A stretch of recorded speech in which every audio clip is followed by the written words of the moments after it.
Tony, you want to keep the laptop the entire time, or do you want me to put it over there? If you want to take it over there. Jermaine, Tiana, you want to hold on to your bag? signal like like a minute before she gets here, because I'll start, yeah. Because I don't know how much filler I have, you know.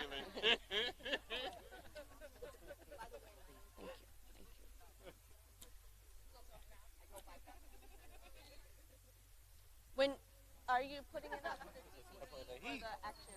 Yeah, I should have known. Playing that Okay, heat. great. Thank you. Yeah. When I say healthcare, you say, when I say, is it right? When I say healthcare, you say, is it right? Healthcare. Is it right? Healthcare. Is it right? When I say healthcare, you say, is it right? Is it right? All right, forget it. I tried to get creative. All right, everybody. Good morning. We are here once again. We've been here a lot over these past few years, unfortunately fighting for something that all of us know should be a right. Healthcare. Thank you. And I'm very honored to introduce someone who has been a champion for healthcare, so much so that they have signed on and endorsed the Medicare for All Act. Medicare for All is actually health care for everybody in this country that would be paid for by the government. You wouldn't have to be employed to get it. You wouldn't have to get onto COBRA and not be able to afford it. You wouldn't go for long periods of time without health insurance. You'd be able to get all of your pre-existing conditions covered, and everybody would have health care, because we know that health care should be a right. So I'm very honored to introduce Representative Takuda from Hawaii, a champion for the Medicare for All Act and for health care for everyone. Thank you so much, Representative. Well, aloha, everyone. It's really great to be out here with all of you today, because Hawaii knows a thing or two about staying healthy, and the ACA is definitely helping us with that.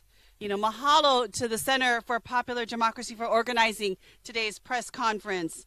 We're gathered here today to talk about protecting and strengthening the ACA from the attacks that we continue to see against this landmark legislation. There is no question about it. The ACA has improved healthcare quality, reduced out-of-pocket costs, and it has saved lives, period. Today, more than 21 million Americans throughout this great country are enrolled in marketplace coverage for 2024, with 92% receiving financial assistance to lower the cost of that coverage.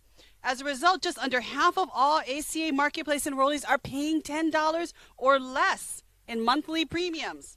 These achievements are a direct result of the efforts by congressional Democrats and the Biden administration to strengthen the ACA since its enactment, to say people's lives and health matters. But if House Republicans get their way, they have proposed cutting $4.5 trillion from the ACA. Shame. That is shame. Medicaid and CHIP. We're talking about children here, young ones, little ones losing their coverage. 105 million Americans would lose the health coverage that they so desperately need right now. These critical cuts they're proposing would also eliminate important consumer protections. These cuts aren't just life-threatening. They're an outright handout, a give-out to insurance companies and big pharma at the expense and on the backs of the American people. That ain't right. In my home state of Hawaii, the ACA has helped to expand coverage to hundreds of thousands of our residents, including our kupuna, our seniors, our keiki, our children, and working families. Because of the ACA, approximately 55,000 Hawaii residents gained health coverage. Because of the ACA, roughly 560,000 Hawaii residents are no longer denied coverage for their pre-existing conditions.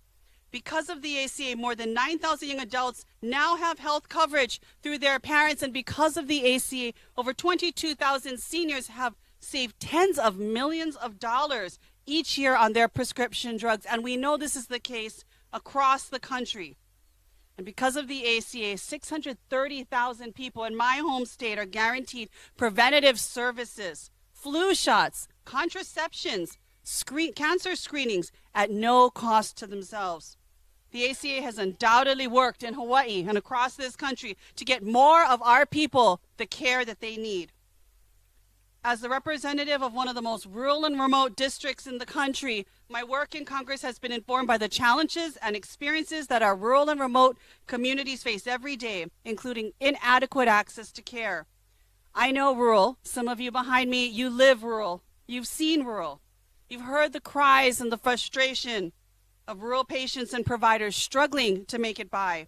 And as the co-chair of the Bipartisan Rural Health Caucus, I felt strongly that more needs to be done to bring greater attention to the healthcare access of our rural communities. But as many of us know, the sad reality is that if you're living in a rural area, you are more likely to experience a lower life expectancy and poorer health status simply because of your inability to get to the care you need. The ACA has played a critical role in helping rural households gain access to health care by expanding Medicaid and providing affordable options for insurance through the marketplace. These expansions of coverage, especially under Medicaid, also provided financial support for rural hospitals, helping them to avoid closure due to high levels of uncompensated care. Nearly 3 million Americans, my friends, have signed up through the marketplace in 2024 alone, and we know 80% are paying less than $10 a month for the coverage they so desperately need.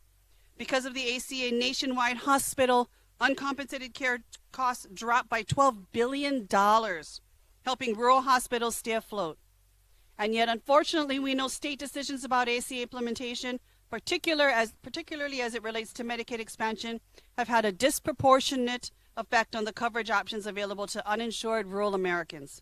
Almost 2/3 of the rural uninsured population lives in states that have not yet expanded Medicaid.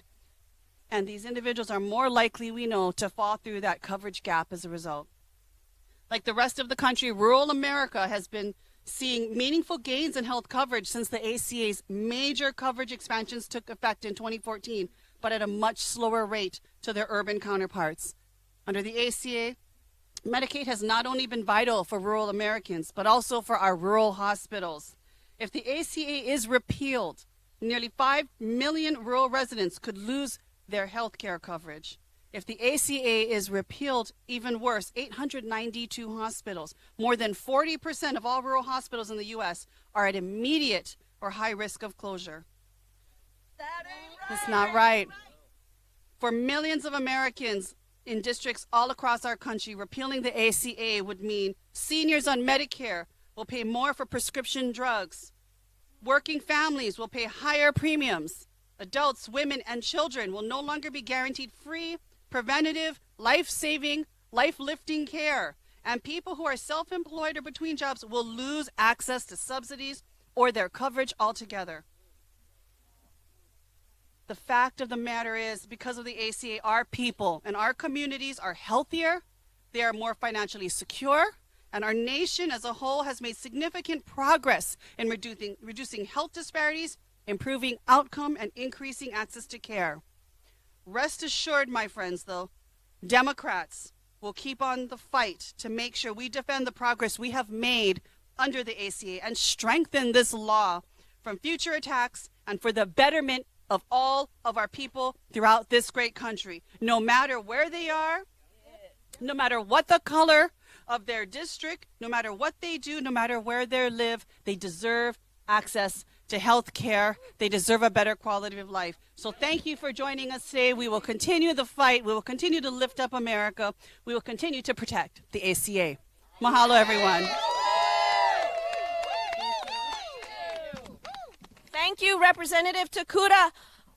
As we have heard, Representative Takuda laid out that we need to save the Affordable Care Act. It is insane that we are here today, that we need to be here today to tell members of Congress, from one party in particular, that the Affordable Care Act, which has expanded health care to over 30 million Americans, should continue to exist. Most of us here have been spending the past couple years fighting to actually expand who gets access to health care, expand what gets covered.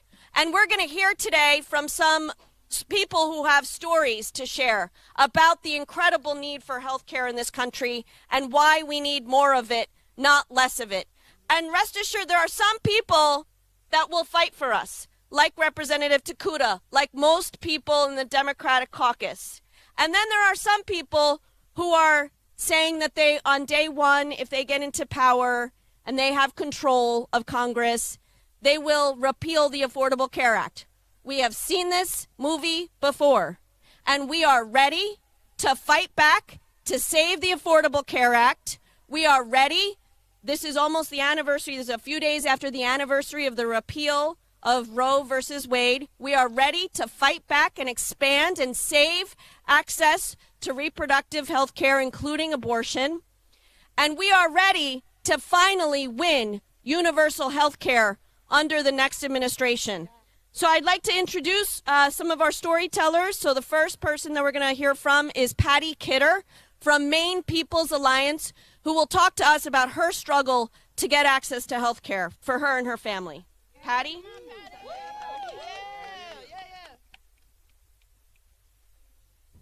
Hi, my name is Patty Kidder, and I live in Springvale, Maine, and I am here because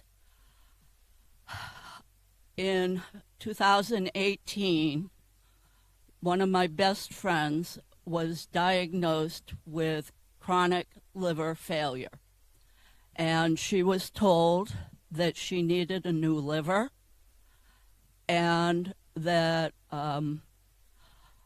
she only had a month to live. And she screamed that that was not long enough.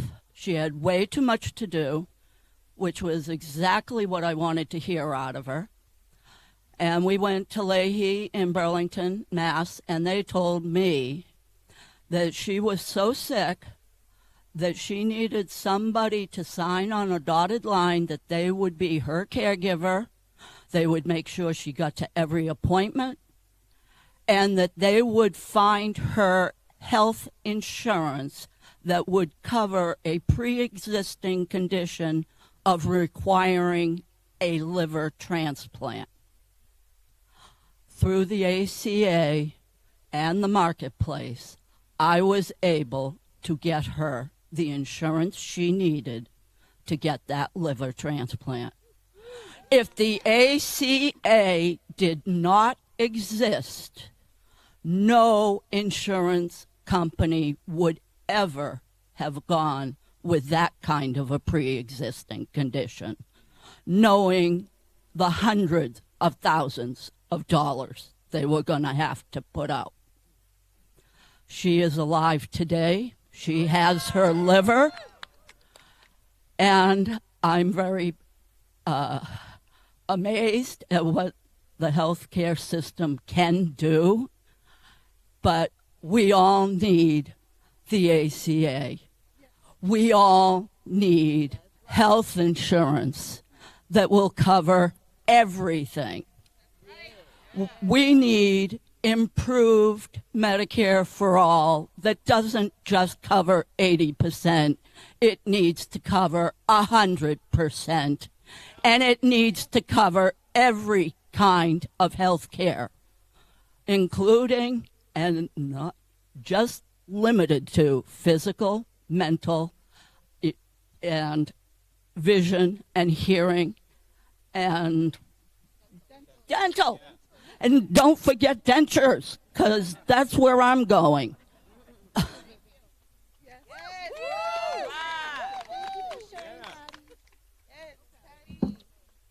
So, I'd never introduced myself. My name is Jennifer Flynn Walker, and I'm the co-chief of the campaigns team at the Center for Popular Democracy. And the Center for Popular Democracy is a network of 51 of the most badass community organizing groups all across the country.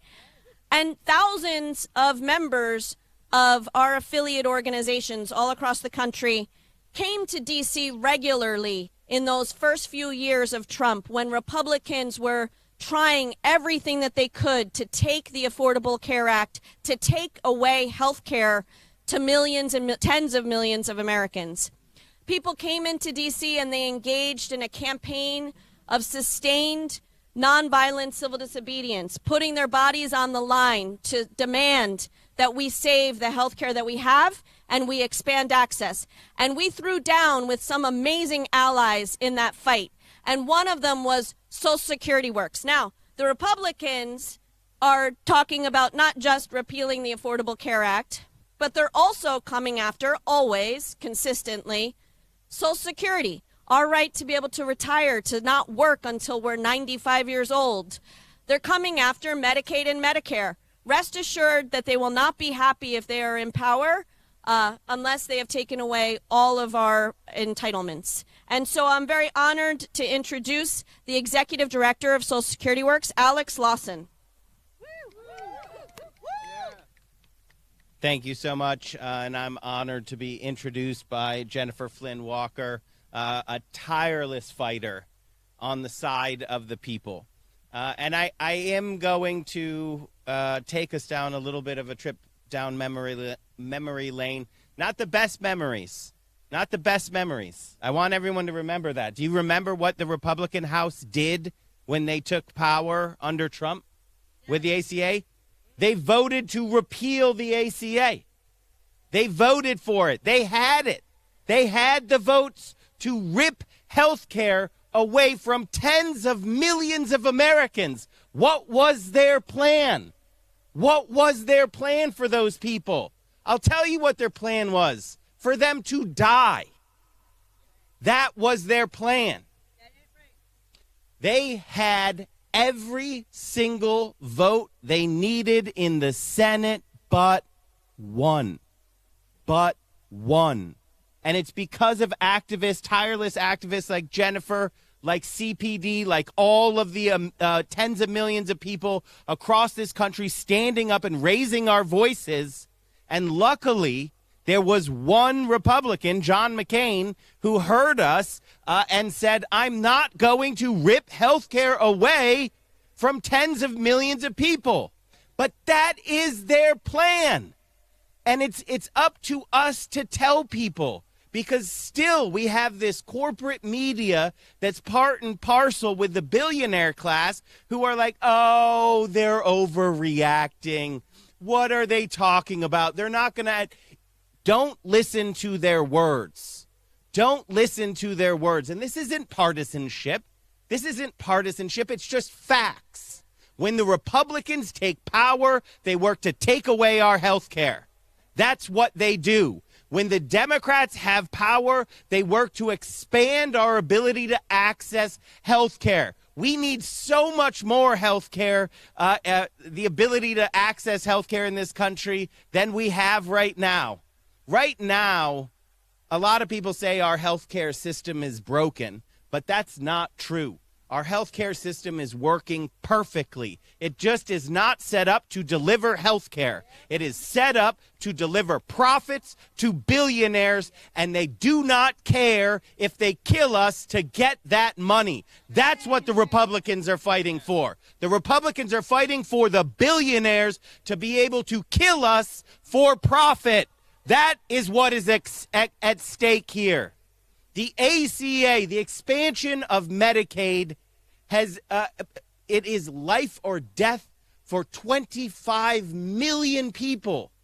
25 million people got health care, maybe for the first time in their lives. They were no longer told that they were too poor to matter. Oh, I'm sorry. You don't have enough money. You don't have enough money, so you're just going to have to die when you get sick. That's what the American healthcare system says. It's the furthest thing from right you can get. But still, I want everyone to remember the stakes here. 10 states have still not expanded Medicaid. Why? Just because they don't like Democrats. It's literally just because of politics. That's the politics they play on our lives. 1.5 million Americans who today could have health care but don't. because Republican governors are more interested in re-election and the billionaires who fund their re-elections than they are in protecting their constituents' lives. That's what's at stake. That's why we're out here. That's what we fight for every single day. And no matter what happens, we will always continue to fight. And when we fight, we win. But remember the stakes that we're fighting for. I want everyone to have it clear in your brain. The Republicans want billionaire private equity firms to determine whether you live or die. They want to put a bureaucrat in a $6,000 suit in between every decision that you and your doctor make. That's what they want. For women, they want to put the entire Congress in between your doctor and you when it comes to health care. The Republicans want to do everything that they can to make sure that health care is not between a doctor and a patient, because that is health care. They want to make sure that there's somebody else in the room who's extracting a profit. And that is what we fight against here. That's why I'm proud to join with CPD as always. And I will state it again. This is what I know in my heart. When we stand together, our voices cannot be ignored. When we fight, we win. Thank you very much. Thanks, Alex. Alex mentioned that there are some people in power who literally, because of politics, just are fine with taking health care away from people in their states. And so there's a real disparity in this country. There are a lot of states that have taken advantage of a part of the Affordable Care Act and expanded access to Medicaid. And then there are a handful of a few states that have refused to take money from the federal government to give their people health care. Just think about that for a second, how insane that is. You would deny money just because you don't like who is giving it to you because of politics. One of those states, we're going to hear from someone what it's like to live in a state that has not expanded Medicaid. We're going to hear from Carissa Lucas from New Georgia Project about what it's like to access health care in a state that is trying to do, where the leadership is trying to do everything that they can to deny health care coverage to you and your family. Hi, my name is Carissa Lucas. I'm here with the New Georgia Project Action Fund. Sorry. Hi, my name is Carissa Lucas. I'm with the New Georgia Project Action Fund out of Atlanta, based in Atlanta, Georgia, but we represent the whole state of Georgia. Well, we support the whole state of Georgia. Let's start with 31 more million Americans now have access to health care because of the ACA. Let's just start with that first off. So I'm here not just as a citizen of this great country, but also as an advocate of health care. Georgia is one of the few states that did not accept the full amount of funding for Medicaid that was given out by the federal government. As a result, there are millions of Georgians that have low access to health care. A really good friend of mine, his name is Walt. Walt is a terminal cancer patient. He's one of the sweetest people you will ever meet in your life.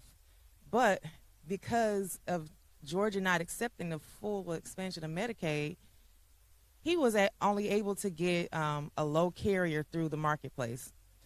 That carrier is not accepted by hardly anybody in Georgia. He fell and needed to be in a rehabilitation center, but because of the carrier he has, he wasn't able to find anywhere to go. We've called nursing homes, we've called rehab centers. No one would accept his insurance. That's not right.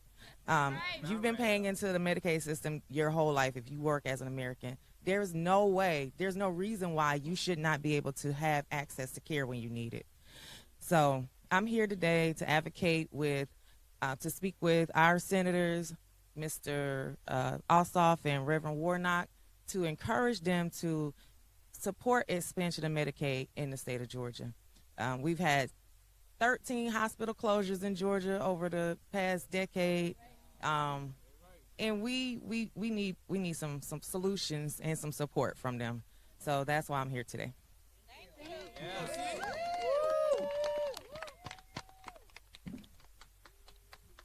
Now we're going to hear from Fari Canales and Karina Antaveres from Make the Road Nevada, who are going to talk about accessing health care under the Affordable Care Act. One of the things that we need to do is we need to actually expand health care coverage to every single person living in this country, regardless of their citizenship status. We need to make sure that folks, no matter what their citizenship is, are able to get onto the Affordable Care Act. We need to strengthen the Affordable Care Act. We need to make sure that we have universal coverage for all people in this country, which is a reason why we're also supporting Medicare for all. So I'm going to turn it over to Fari and Karina. Fari's first.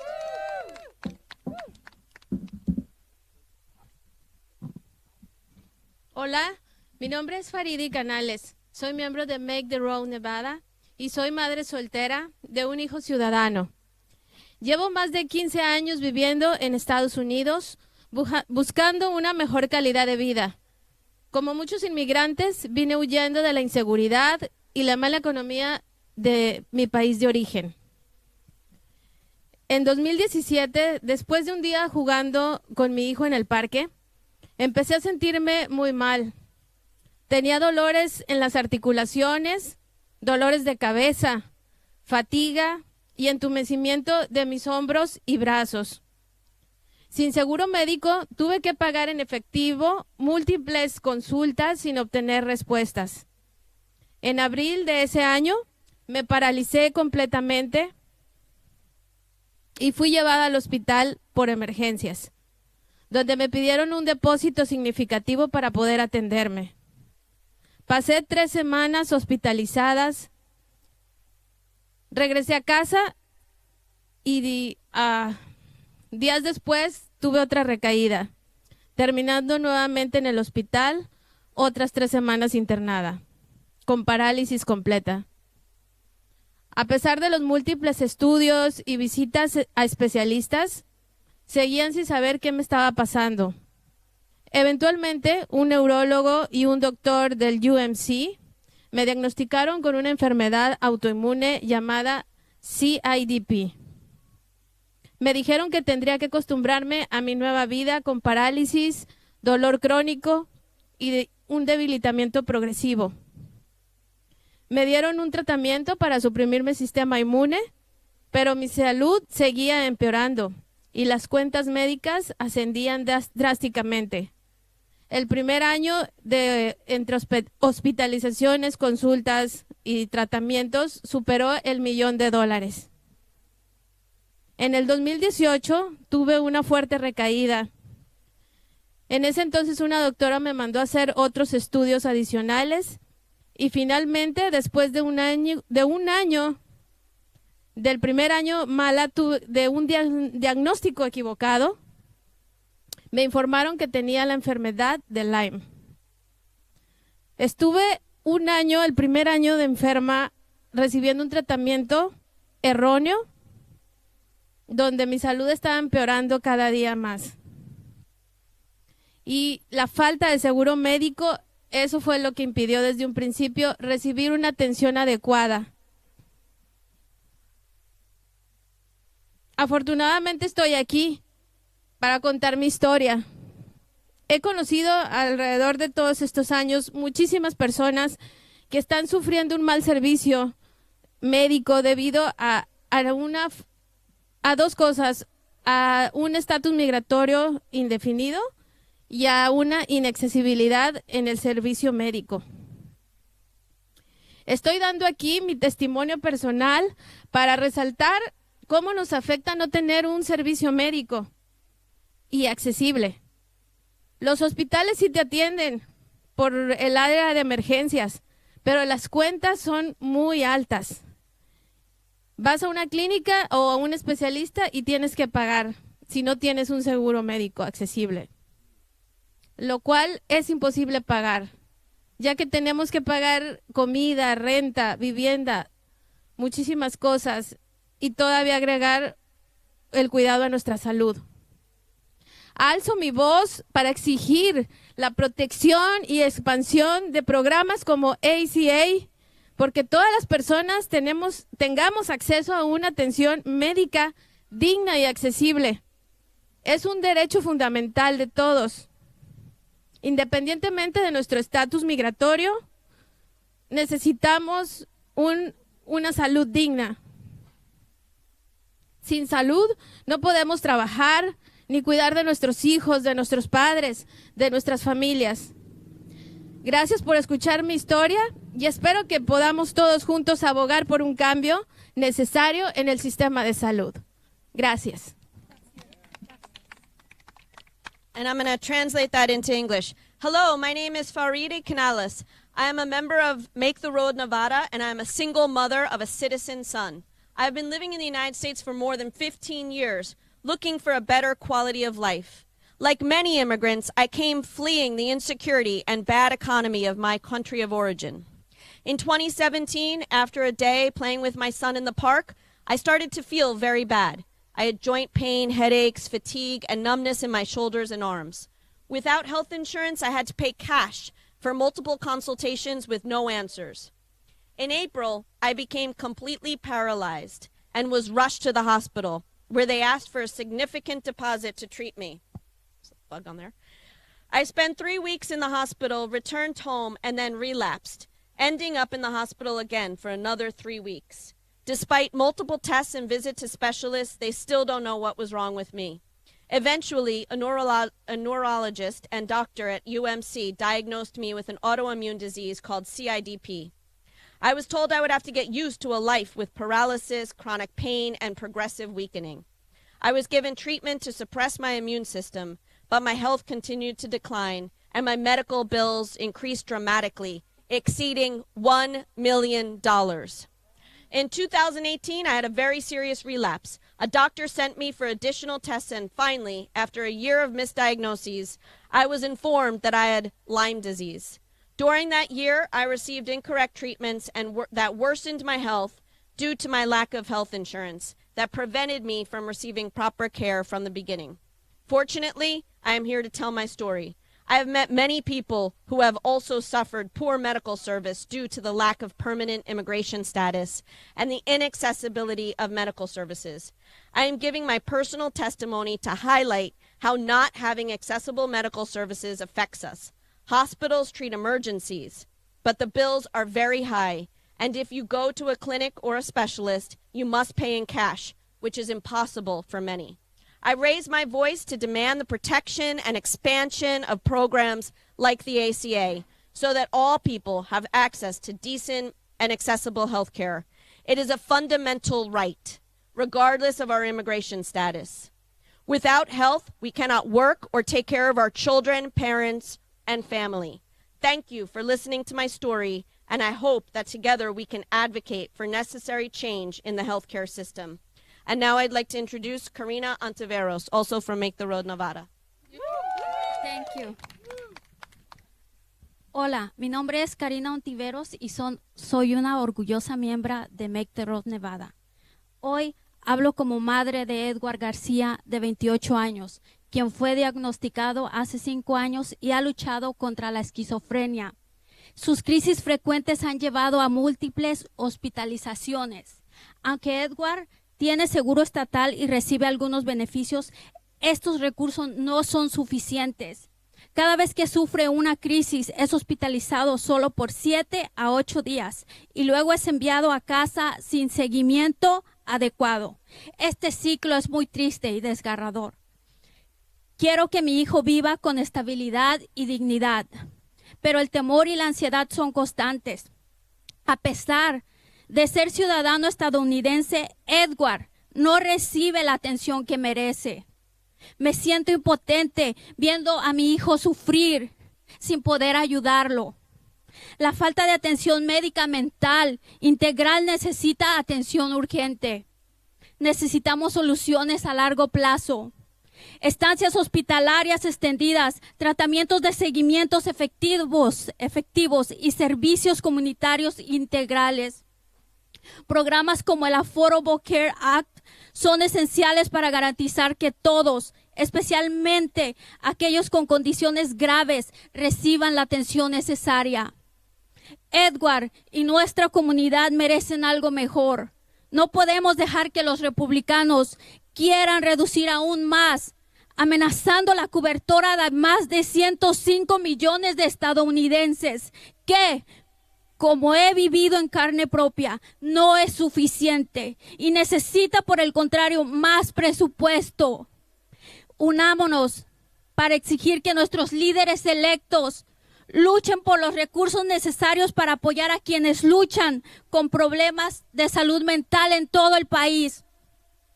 Solo así crearemos un sistema que realmente se preocupe por cada miembro de nuestra comunidad.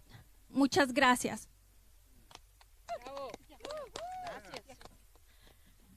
Again, I'll translate. My name is Karina Antiveros, and I'm a proud member of Make the Road Nevada.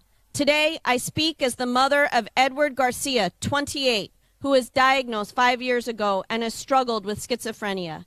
His frequent seizures have led to multiple hospitalizations. Although Edward has state insurance and receives some benefits, these resources are not enough. Every time he suffers a crisis, he is hospitalized for only 7 to 8 days and then sent home without proper follow-up. This cycle is heartbreaking.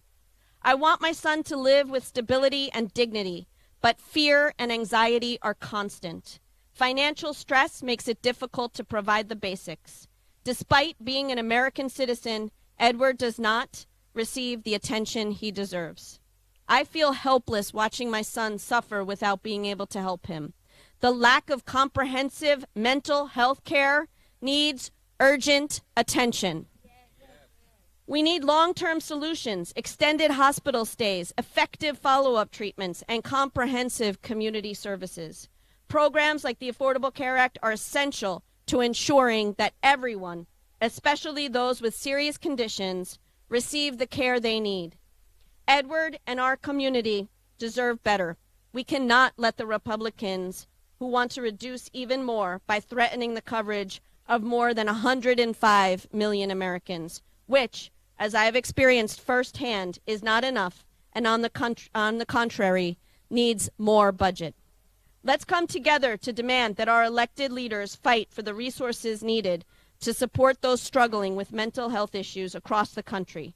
Only then will we create a system that truly cares about each member of our community. Thank you so much. And now I'm going to,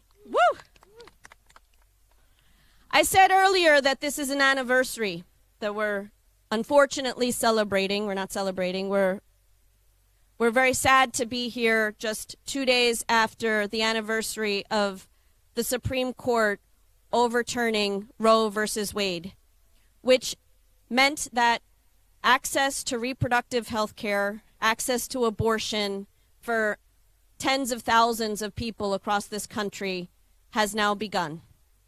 We're going to hear from Charlotte Henry from Texas Organizing Project, who will talk to us about the importance of having access to abortion and reproductive health care.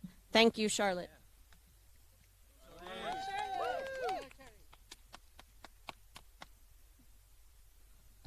Hello, my name is Charlotte Henry, and I am with the TOP, which is Texas Organizing Project.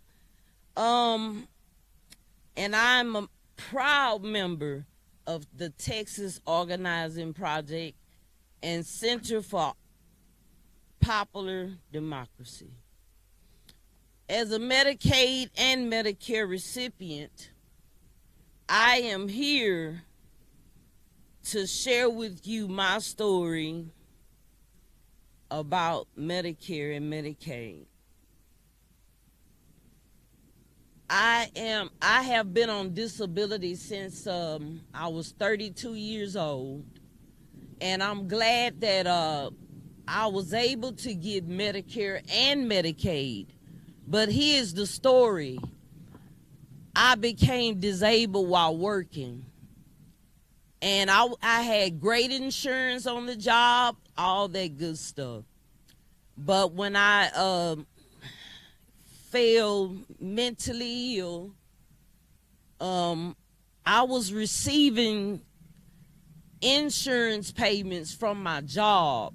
It was once a month, and I could either pay out of that check and still keep my insurance, or file for disability, which in disability you will receive Medicare and Medicaid.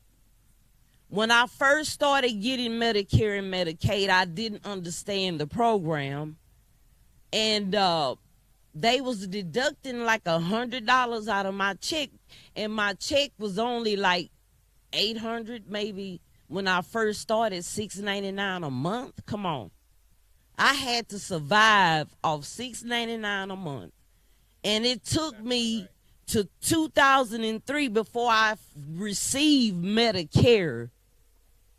And a few months later, I received Medicaid.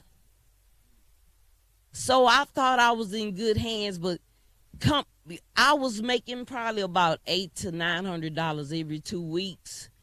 And I had been dropped to $699 a month.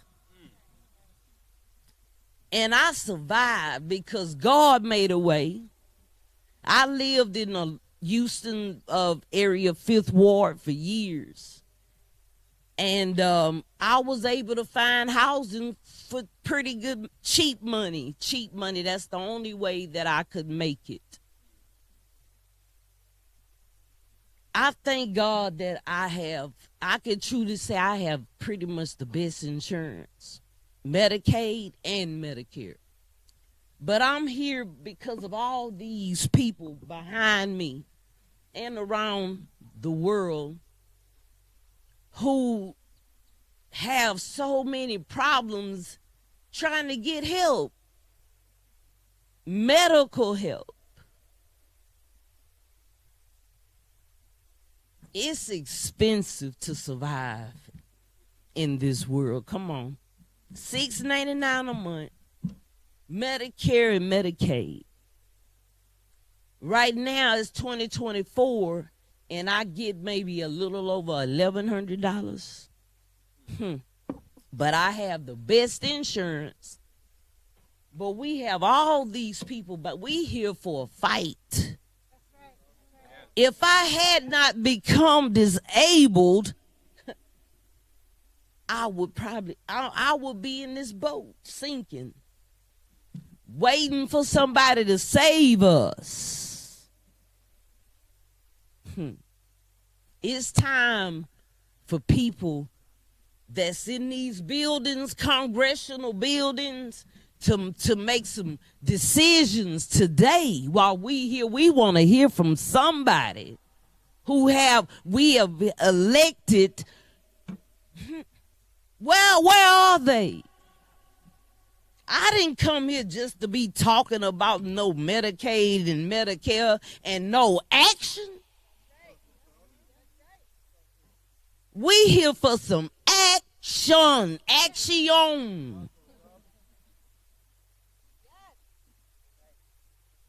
If I had not lost my mind back in 1999,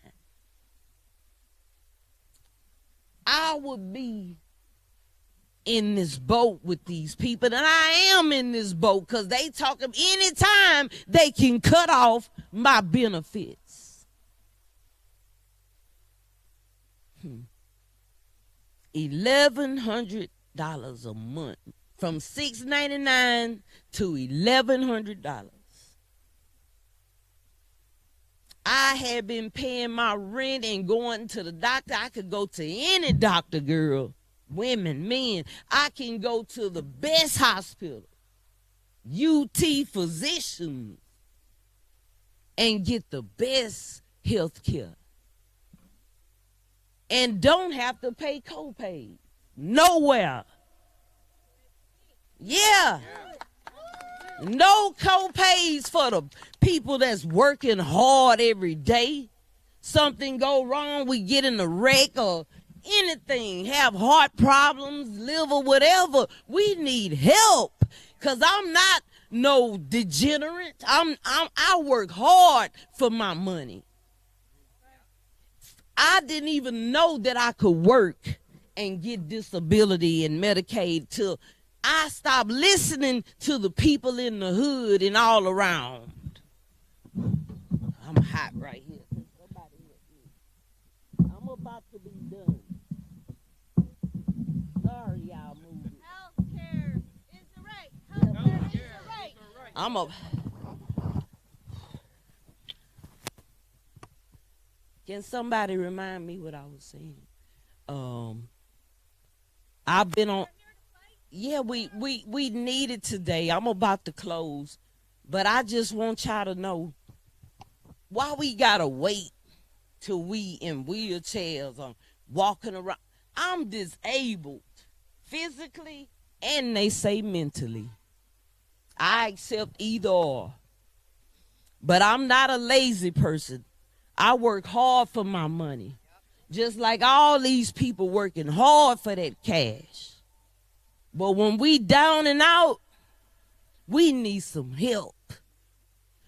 We need some congressmen to come over our way and listen to us today while we here. I'm from Texas.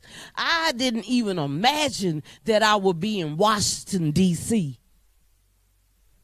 talking about stuff that should be already on the agenda of these people that's holding these positions that we voted them into.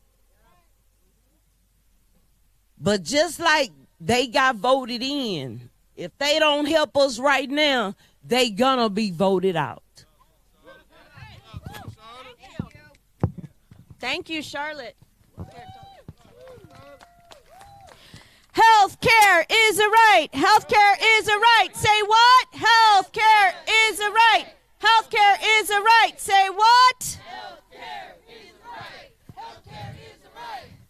All right, so we are here today. We are going to fight to save the Affordable Care Act.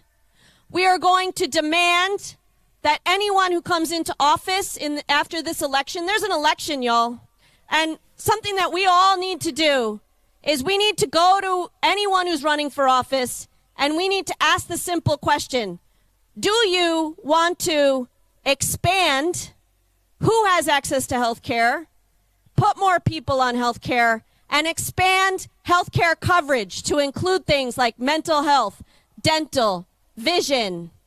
We know that we need those things. That's the things that people are sitting around kitchen tables grappling with, organizing around. And that's what we need electeds to be talking about when they're in office, not about taking health care away from tens of millions of people around this country. So we're going to hear from one more speaker. Are we hearing from one more speaker? Jamay from New Georgia Project is going to close us out. Thank you, Jamay.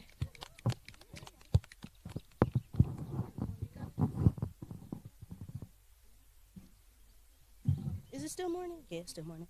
Good morning. My name is Jamay Rooks, and I'm a reproductive justice organizer with New Georgia Project Action Fund. And as a black woman, I am petrified to have my children in Georgia. So, 23, last semester of college, I was kicked off my father's insurance. Wasn't really worried about it because I stayed healthy for the most part. Then I found myself in the emergency room. I wasn't worried about what was wrong with me. I was worried about how I was going to pay the bill. Yeah. Go through the process, and they tell me I'm pregnant. Now, I'm worried about being pregnant and how I'm going to pay for all these other visits.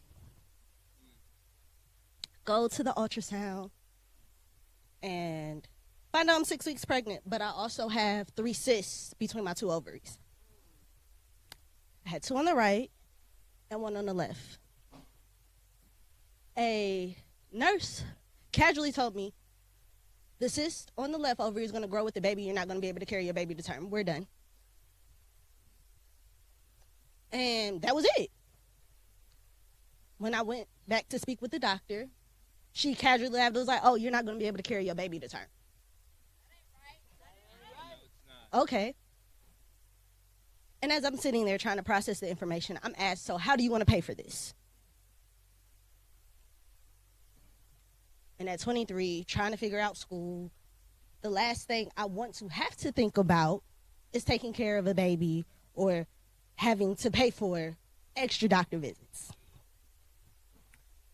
As a black woman, I was dismissed and not cared for. We fight for access to health care, but what we need is access to quality health care. Yes.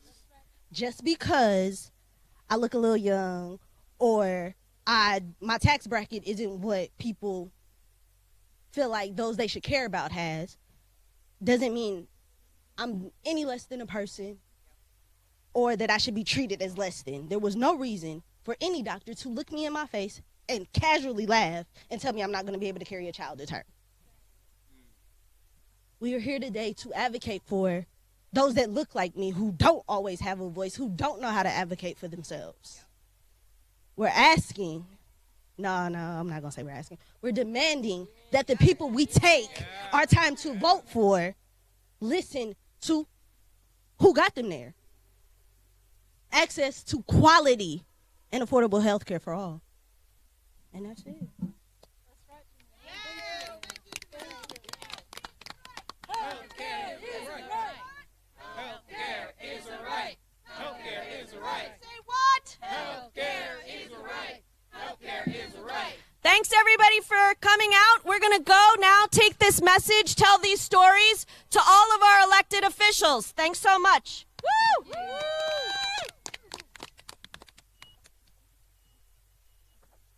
Get out of the heat.